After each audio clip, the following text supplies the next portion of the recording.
All right, ladies and gentlemen, boys and girls, welcome. Harmless Dave here, talking real music. Got a real guest here in real time for real people just like you and just like me. You may know him as the lead guitar player for Dennis DeYoung's touring band. His name is August Zadra. How are you, August? I'm doing really well, David. Thanks for having me on the show. Hey, my pleasure. First time, long time, man. It's been like you and I kind of going back and forth last couple of years. Yeah, that album came out a couple of years ago, Waiting for Monday, and I waited for Monday and I didn't hear anybody. So I decided to give you another ring, but you said, you know what, we're going to wait until this other album drops, and it's just your name, man. It's just Zadra in Lights. Really good album, man, and we'll talk about it. But how did this whole album solo album, I guess you want to call it, take shape? But it's a great first question, and actually thank you too. I remember at one point you had put up a video about, hey, this guitar player from Dennis DeYoung's band has this project, and you're supportive of Waiting for Monday. I appreciate that. This conversation will come back around to Jeff Scott Soto at various times, so we get that. Yes. To start with him is that he's got a storied career, of course, and he's been with Frontiers for many years. And he was kind of invited to do some kind of A&R type of work for them. And so he had told me, Frontiers was aware of me through Dennis, and Jeff thought it'd be an easy segue to say, hey, why don't we let's have you do an album? And I said I don't want to. I mean, I didn't have, this is, this always, it sounds like I'm like fishing for compliments or a false modesty thing, but I didn't have the confidence as a singer. And this is the thing where as my own musical identity, I started playing guitar when I was either 15 or 16 years old. And that's everything. It was all about guitar for me. And occasionally there'd be, in cover bands when you're growing up, well, somebody has to sing this song. And it was right. This will come full circle to it. The first song that, I could sing that one. My voice kind of sounds like that guy singing Too Much Time on My Hands. So that's how that started. But, and I've sang on a bunch of demos of mine and for other people, just as kind of a placeholder in my mind, because I always have a distinction that, I could give you a zillion examples, but we all have our own favorites, but there's guys who hit the notes and there's singers. And when you hear a singer, it's your hair stands up and all that, and you can tell the difference. And I always really thought of myself as just somebody just trying to hit the notes. And so I wasn't ready to step forward at that point. And there was kind of a somewhat pivotal moment for me was, we did a lot of shows with Night Ranger over the years.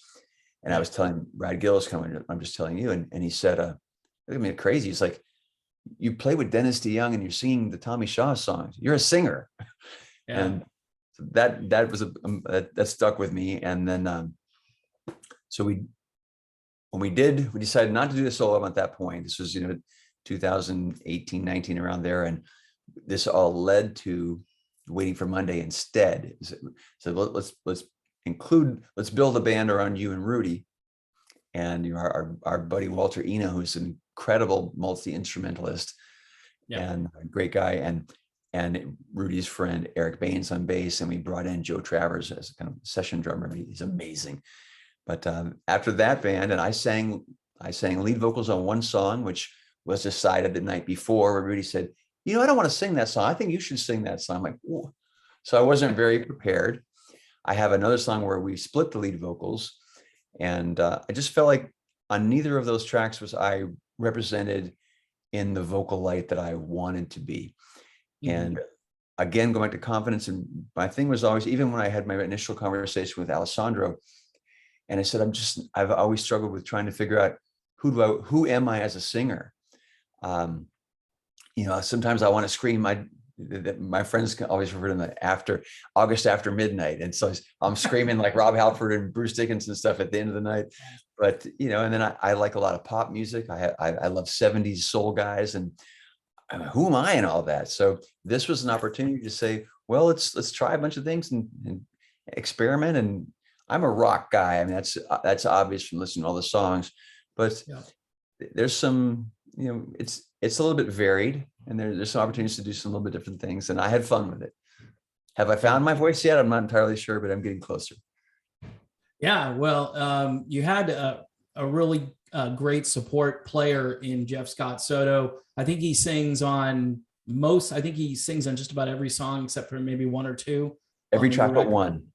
Everyone. Okay. Yeah. And I mean, they mixed him, you know what I mean? So it's like you and him, and it's almost like it gave me a little, those hairs standing up like you were talking about there, because you and Jeff had a really nice blend on this record. And a lot of people who are just listening for you, no offense to you, because you're great on this record. I think you found your voice. I think, I've heard you obviously with Dennis in Dennis's band and taking the Tommy parts. And by the way, is it true that you and Tommy Shaw are born on, not on the exact same date, but your birthday is the same day? Is that true? That's the same thing, isn't it? Yeah, we're born on the same date, not the same year, but the same day. Right. That's what I meant. Yeah. Yes. So I mean, that's kind of, no offense, that's kind of creepy, but in a good way, It's unusual, right? Right. Unusual. So people could say, well, obviously this is the right guy for the job. He's got the same birthday. It was even inferred initially. That's why I got the job. Well, Dennis looked for someone with the same birthday. I'm like, come on. Well, you gotta give props to Dennis, because he's got, people said to me, Dennis has got a guy that looks like Tommy. He's got a guy that looks like JY. What's going on with Dennis? I said, Dennis is theatrical. He puts together a presentation. It's visually attractive. And more importantly, you guys, I know we just went off on this tangent here, but let's talk about that. I mean, you guys are just great in his band, and he's still chugging along. He just turned 75. I know you guys had some tour dates. Are you still doing any dates, or some of them have been canceled and rescheduled? What's going on with that? Things above my pay grade are happening is my answer. And that I don't honestly know. I would like nothing better than to have him get back out. And I have been with him since 2010. It's been a dream gig for me. Wow. And something, it's funny, it's been a series of interviews today, and on one of them, unbeknownst to me, I got punked, unbeknownst to me ahead of time. All of a sudden, the split screen, there's Jeff Soto on there. So the guy had interviewed Jeff 100 times. They knew each other, and it's like, oh, come on. But Jeff made the point that my wife was making since day one. It's like, look, Dennis isn't going to go on forever, and Right. So that was one of Jeff's big pushes behind me. Was like, you got to get out there and have something you can hang your hat on and get your name out there, get on your own 2 feet. Yeah. But yeah. So tell me, I'm from Massachusetts, and up there we have something called Winter. Massachusetts, that too, but we have something called the Massachusetts Institute of Technology. And you went to this school called the Guitar Institute of Technology. And I'm thinking, holy crap, that sounds like it's like the school of all schools for how to learn to play guitar. Tell me, what is the guitar? I've never heard of it until I think I read your bio, and I was like, this is cool. It was a very famous school, GIT, and it has over the years morphed into, they added other schools. It was always, percussion was PIT, bass is BIT, vocals was VIT, keyboards KIT, and then it kind of became all under the umbrella of Musicians Institute, which MIT, right? So sometimes I say, yeah, I'm an MIT graduate, and especially when this is bouncing around, but I had spent many years in a Boston tribute band. And so I'd say, Schultz was an MIT grad, I'm an MIT grad. So, but Wow. by the time I went, I was 25 years old when I went. So I've been playing guitar for almost 10 years, and the school is starting to get the reputation of it. It's a tremendous school, and the curriculum is outstanding. You're immersed in guitar studies. But it started in the 80s. People got the perception that, oh, you're going to you take the GIT pill and now you're a shredder. And so they make you this player. I'm like, well, I already knew how to play. And I'm not saying I didn't improve there, but and contrary to that, in my initial, you have a private counseling sessions where once a week you meet with one of the staff. And this is Alan Hines, who's a brilliant player. I called him Alan Hinesworth because he's very legato too, like Holdsworth. But he's a brilliant player. But he, in our first session sitting down together, he was like, "How happy are you with your picking?" And I said, "Oh, reasonably." And he nailed something that in my technique that was a flaw. That and part of it was arrogance. Part of it was just sheer, how am I going to undo 10 years of bad habits? But he said, unless you correct this, you're never going to, be at the level that you probably want to be. And that's haunted me in some ways, but I'll bring it full circle. And I'll admit this, there's still things, a beginning guitar player has been playing for maybe 6 months even. There's a certain technical maneuver that they will be able to do better than I can. And it's just something I do wrong. And so you find your own way of doing things sometimes. And this, I'll go back to Dennis. One of my early conversations with him, that this probably came up. And he said, well, you know what? He said,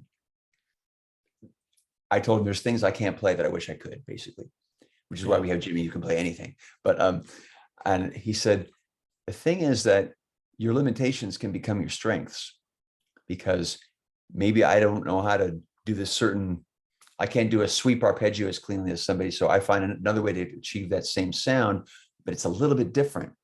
And that's a bad example, but it makes you not sound like everybody else. So when you're fighting to find, you're thinking it's a flaw that I wish I could do this, but I have to do this instead. And maybe it's a little bit different. It makes you stand out in some ways. Yeah, that's I got off circle or off subject. GIT.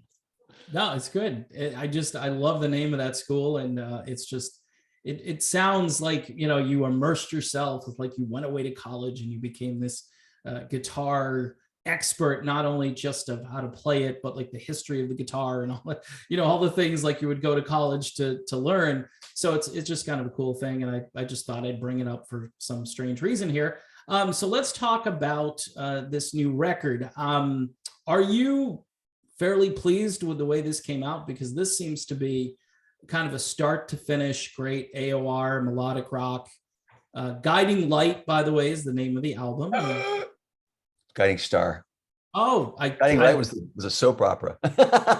It's an easy mistake, and plenty of people have made it already. I hate this. All right, edit right there. Okay.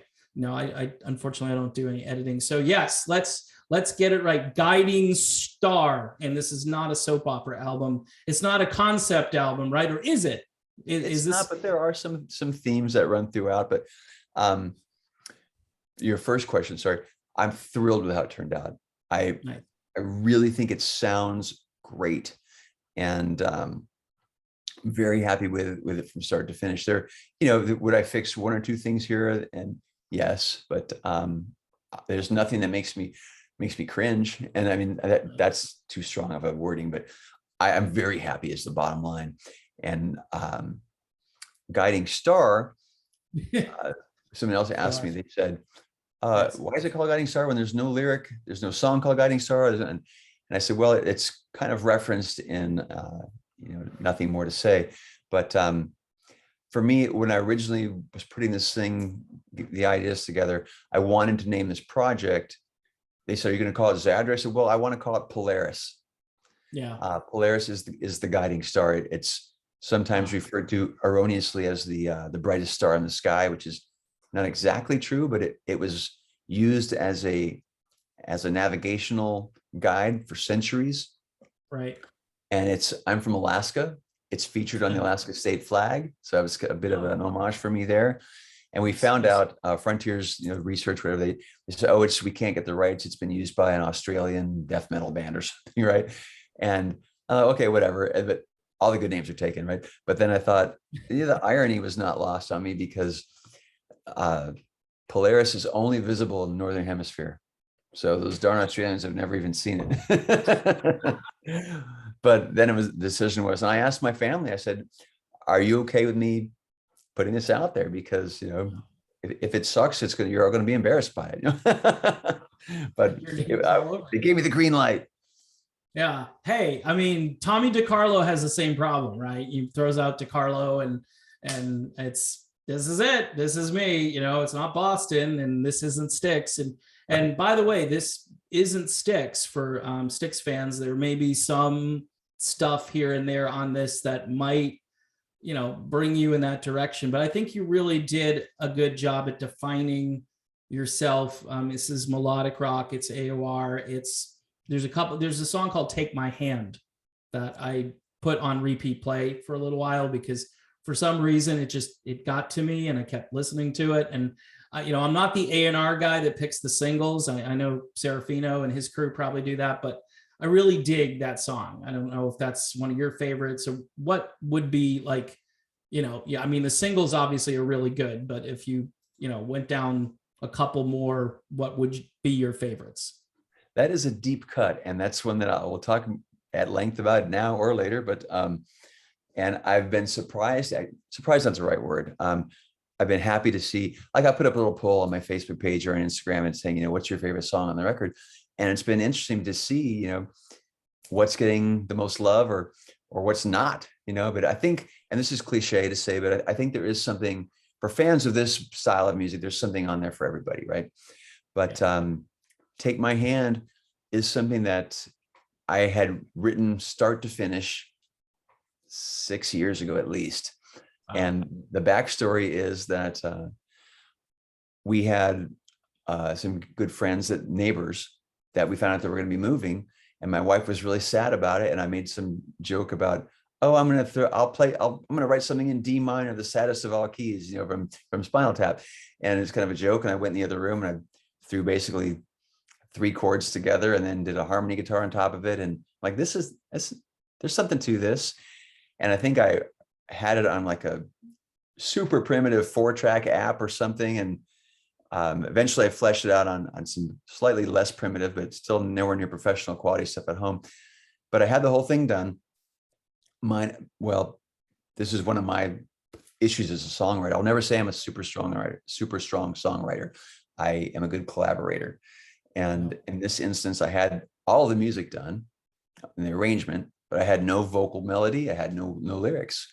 So the story on this song is that, so I gave it to Alessandro, and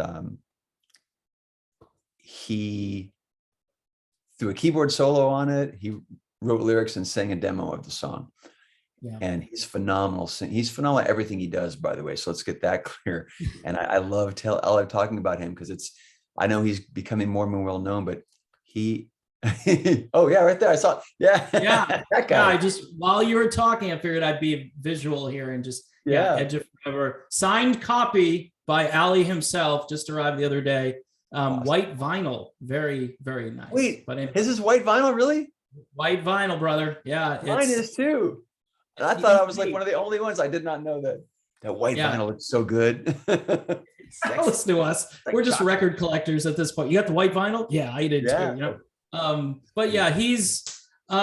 It's amazing how many songs he writes. I think this is like the crazy thing. He's writing songs for himself. He's got like Sunstorm. He's got Hardline. He possibly sleeps. I don't get it. And they're good. He does quality. Like, you know, triathlons, and he's activist for animal rights. He's buff. Yeah, he works out. He's just like, okay, what don't you do right? You know, come on. You're putting us all to shame here. Yeah. But anyway, back to the song. So he sent it to me, and some of the things because I didn't even have the means at home. Again, primarily a guitar player. I could barely get any. I didn't have a microphone or a way to record vocals at home. And so when he would send some of these things back to me, and it's intimidating because he's, you know, like, dude, your voice is sick. Well, you should put this song out, you know. But I didn't like the lyrics. And this is what I've been saying about where, you know, it's D minor, saddest of all keys. The cliche in music is, you know, major is happy and minor is sad.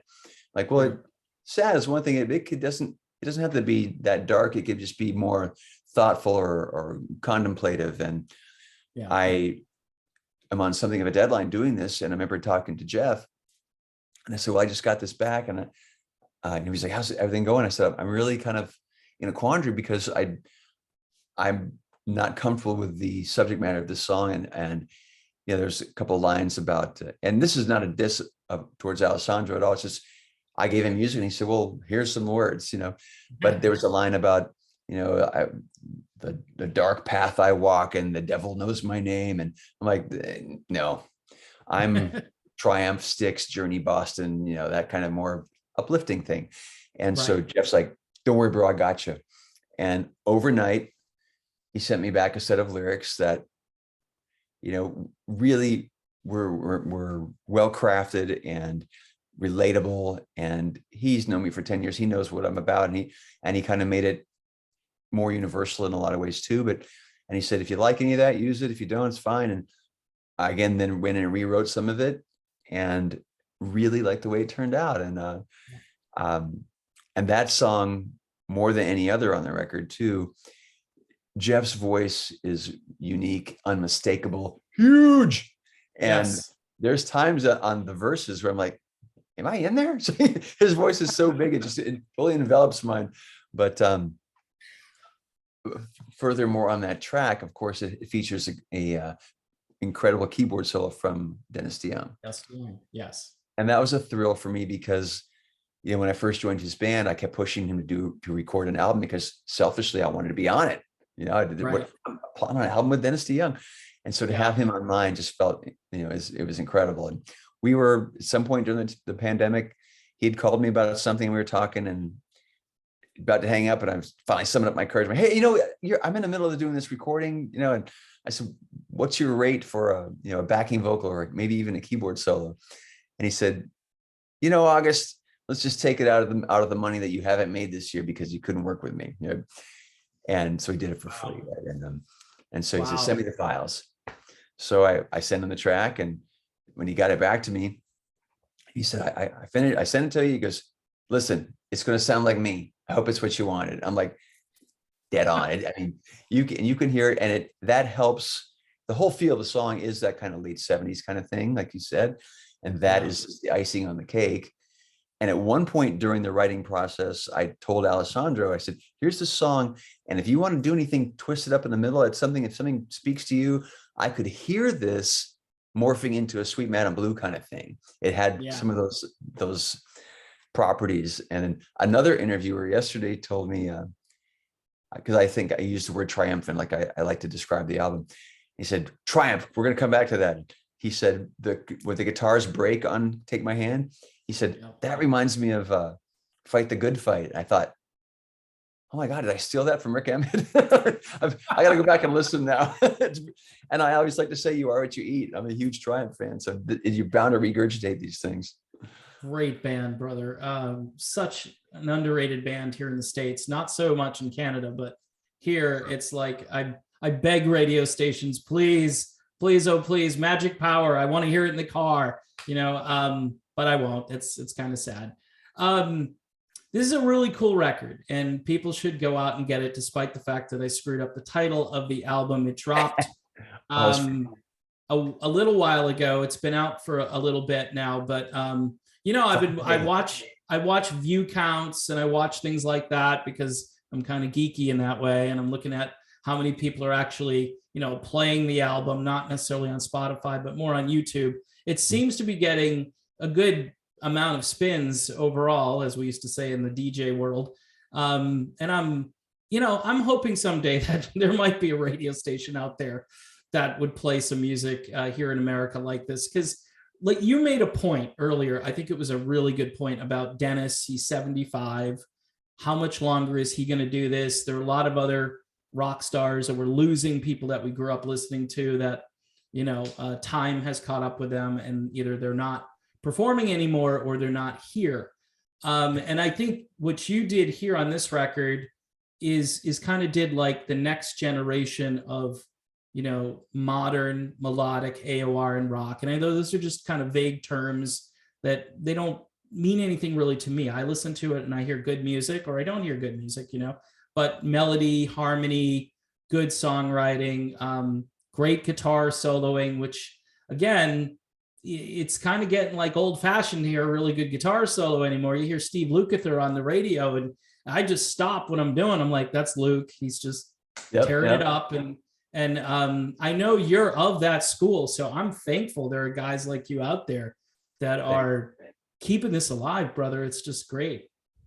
And one interesting thing I want to say that too is, I think back to, we're talking about this glory period of music, and is, for me, is say 76 to 79 ish, primarily with Styx, Journey, Boston Foreigner, Kansas, all that kind of thing. And I'm sure I left out a couple bands right there, but that I think the reason for that, and even like, yes, I want to say too, because you were saying all these labels that don't really mean anything to you, you like good music. And that's where that, we've did it a great disservice, because back in that period, it was music. You didn't have all these, or you could say, what kind of band? It's a rock band. You don't have to say it's a death metal band. It's a metal band. It's a art rock band. It's a acid rock band. Just let it be prog rock. Yeah. All these subdivisions where it's like you're pigeonholing things, and back to Dennis, he would say with the guys in Six, he used to always say, never put a limit on creativity. I remember reading sometimes Ronnie James Dio apparently had some beautiful love song ballads that he felt, well, I'm never going to release that because it doesn't fit who I am as an artist. Yeah.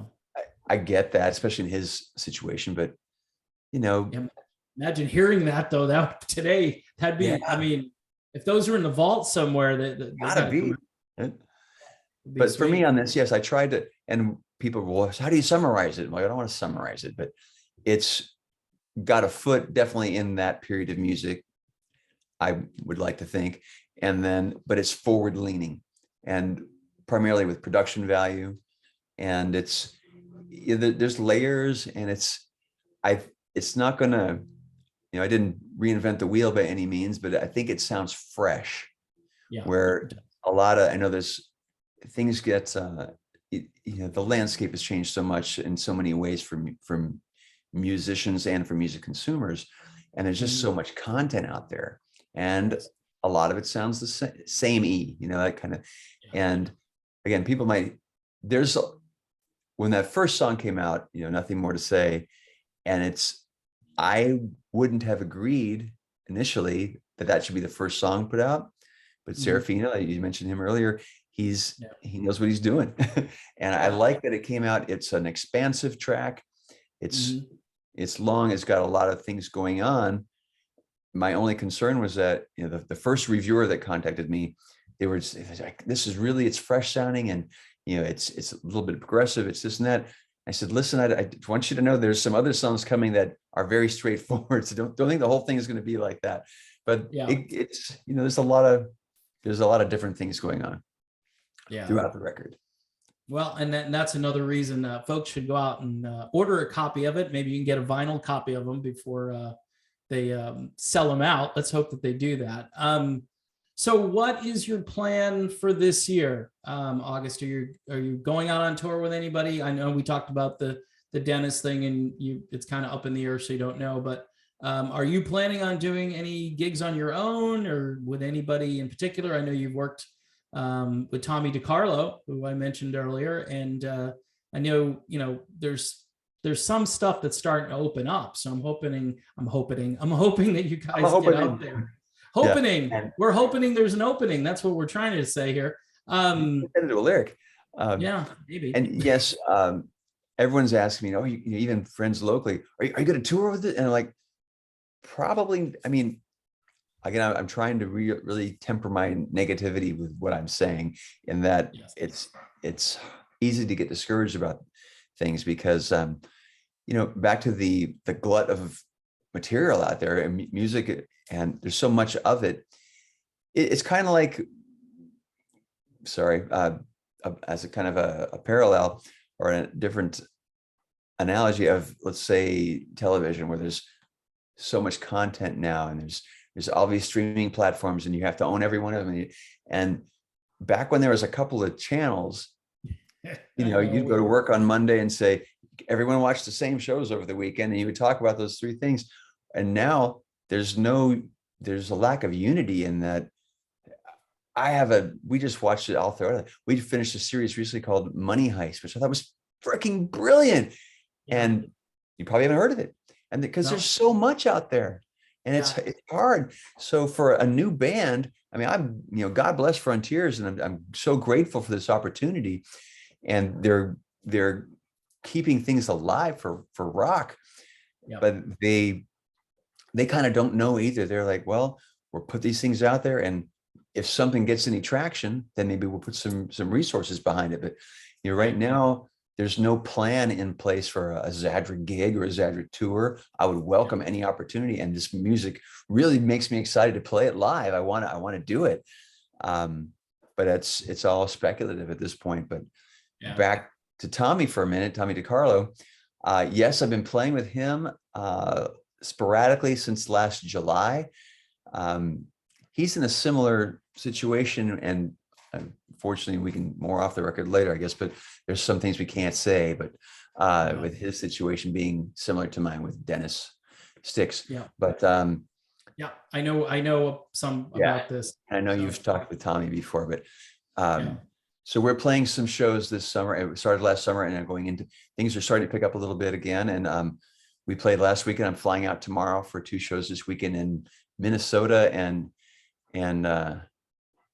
Iowa. And like, of course, that's the best place to go in the middle of February, right? But it's gonna be 4 below when I get to Minnesota or Minneapolis.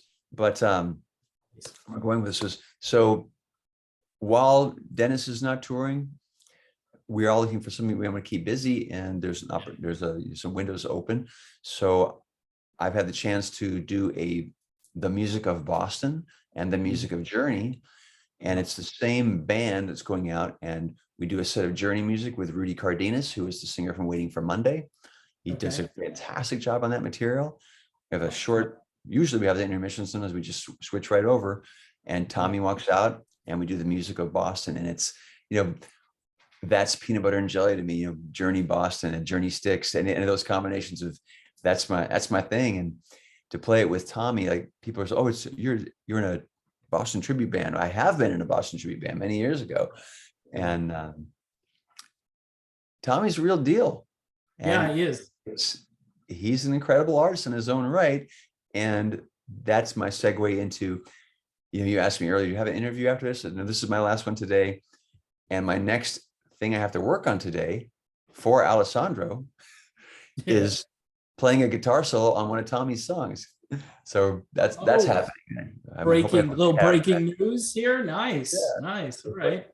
Probably that's good. Tommy, that DiCarlo album that came out a couple of years back, I think I don't want to say I was the only one in the YouTube world that was just, and look, I know it was kind of soft rock in places for some people, but I mean, the quality of melody, and I'm thinking, like, I'm listening to RTZ, you know what I mean? That's what I told him. I said, it felt like an RTZ record to me. And it was just, there's a lot of pop, and but it was still punchy, and it was still upbeat. You mentioned, happy lyrics, and Tommy was like, it's kind of cheesy. And I said, dude, I'm the king of cheese right here. Okay. I mean, I have no problem with some cheese. And I know, since the 90s, the lyrics have to be kind of dark, and, you're not cool, you're not tough. Right. And we get back to the whole testosterone argument. Yep. And then you were talking about this communal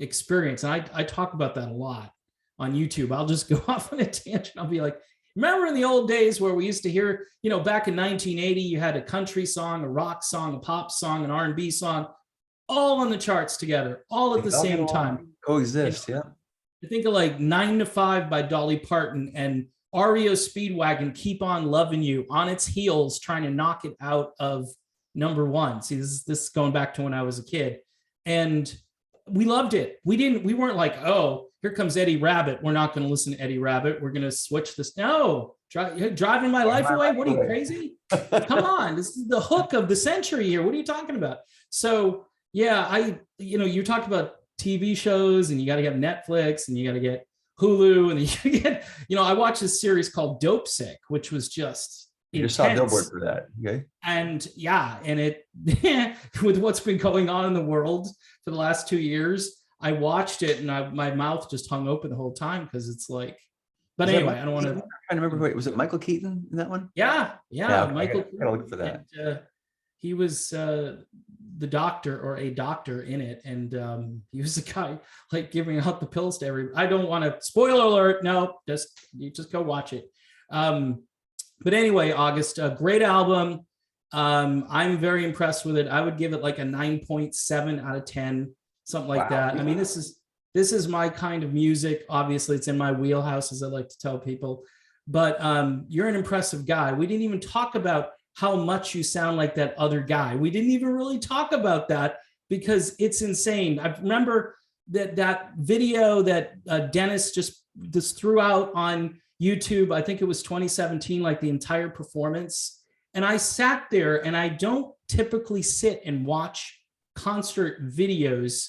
You know, in the old days I used to, but not like start to finish. But I just sat there, and I'm like, I'm just going to say it. And I know it's a little controversial, but for me, that was Styx. I was watching Styx, and because you had Dennis and we had August, and we had the sounds and maybe even the smells. I wasn't there. I'm just throwing that in there. But the point is, it felt like a Styx show. And I was kind of sad too, because I'm watching it going, this could be, I mean, this reunion should happen. You and I already talked about this. It's probably not going to happen. It's really sad. But anyway, I just wanted to give you some props for really just, lifting that band up. And, people are saying, oh, it's just Dennis DeYoung, but it is, but then you're getting the complete Styx experience. And we owe that to a guy by the name of August Zadra. Thank you for that. It's a huge compliment. And I will say this, that, addressing, before we go into the voice thing, that Dennis has been so gracious from day one with, I have friends who've been in unnamed bands where they're with an unnamed star that's at the front of the band. And it's literally, here's a line, you don't come further than this, that I am the star.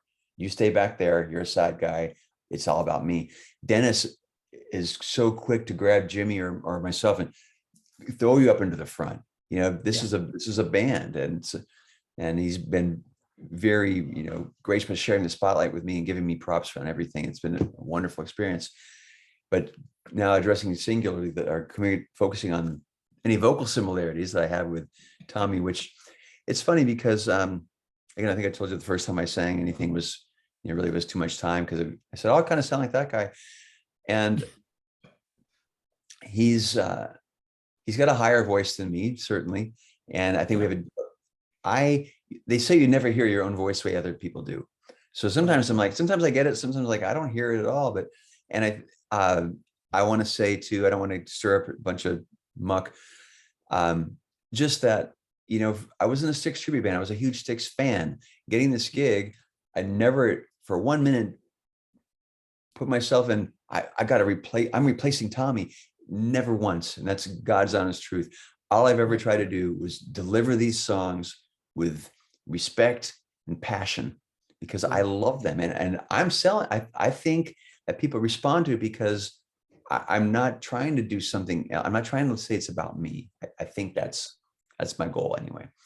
Yeah. And then bringing that forward, I would like to say that on this record, I don't think on this new album of mine, I don't think someone's going to say, it's happened already. Some people, I can totally hear the Tommy Shaw influence on this. I'm like, please, where? But I don't want to, make that person feel bad for their opinion. But I'm like, I actually, and I'm not trying to be like I was smarter than that other person, but I didn't think too much about Tommy when I listened to this. I heard a new melodic rock album by an up and coming artist with a really good voice, decent songwriting, good arranging.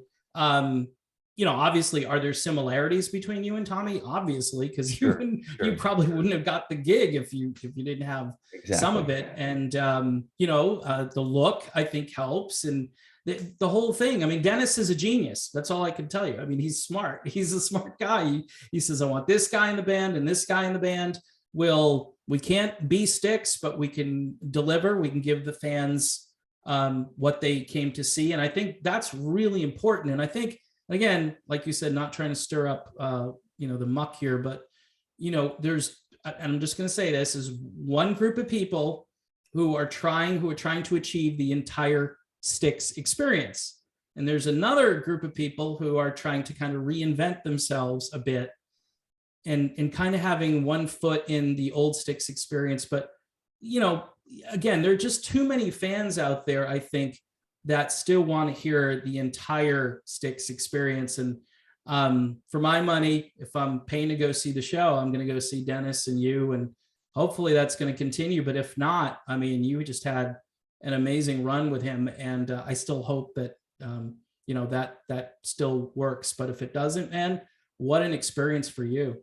Absolutely. And where we talked about, you know, pigeonholing and labeling reminds me in this situation that where the labels tend to divide. This is a situation where you have both bands. You have multiple versions of the whole Yes thing or Asia and all these branches, and you have, you know, Roger Waters and David Gilmour. You don't have to, if you like one, you don't have to hate the other. That's always the thing for me. So you can enjoy both, or if you absolutely can't, if you can't say something nice, you know, say nothing. Like if you only like one or the other, then God bless you, go watch that band and just don't slag the other one. What's the point of that? Yeah. So, well, I'm unfortunately, I'm guilty of, I just full confession, I'm guilty of kind of not necessarily dumping on the music of the other guys. I think, you know, their last two albums have been pretty decent albums, and it's almost like begrudgingly, I'm like, yeah, it's pretty good, you know. But my thing is that you have this opportunity. Dennis is still here, and so many years have gone by, and it's just kind of like, okay, guys, just, you know, how about taking one for the team? I mean, is he that difficult to be around? And your testimony here kind of speaks to the fact that he's given you great advice. He's a mentor. He gave you a free keyboard solo, and he doesn't seem like a real difficult person to work with. I know that's one of the narratives that, you know, as they say, your mileage may vary. I can't speak to their experiences, you know, but mine have been overwhelmingly positive. So that's a good way of saying it. All right. On that note, sir, I think we've gone a little bit long here. I had a feeling you and I would talk a bit. I'm ready. I got more stuff for you. I want to throw. Seriously, unless you have to go right now, I'm happy to. Well, I'm figuring we cut out in an hour. I was give me your stuff, and then we'll wrap it up. And what I want you to do though is website, where you can buy the album, Facebook, all of that stuff, so we can. My job as doing this promotion thing is I got to make sure people know where they can find you, where they can follow you, where they can purchase this music. Because again, just like Frontiers, you know, I'm trying to keep this going because I truly love this music and I believe in it. I love that you're so supportive of me personally, and for just trying to keep the music out there, and, you know, spreading the awareness is really is my thing. But I can send you this to put in the video link if you want to add it that way. But essentially, you can find me on Facebook as August Zadra Music, Instagram August Zadra Music. I have a website in development, should come out soon. You can, and I'm trying to keep this easy for me, augustzadra@gmail.com. It's all one thing. But I want to say one more quick thing about the album, if I could. Sure, go for it. Okay. The album begins, the first thing you hear on this record is a piece of music called Come Together. Yeah. I wrote it specifically, the music, about 6-7 years ago when Dennis was looking for something new to open the show with. And I'm like, I'm going to write this triumphant, major key, big harmonies. And that was my goal, to say, Dennis, how about this? You know, of course. And I caught him at a bad time or whatever reason. He heard, he was like, nah. It wasn't fully fleshed out like what you hear on the record, of course, but in a demo form, he didn't do anything for him. But I believed in it and kept it around. And so the album starts with this song, Come Together. The first thing you hear is me, Jeff, and Alessandro singing 3-part harmony of this big, glorious sound.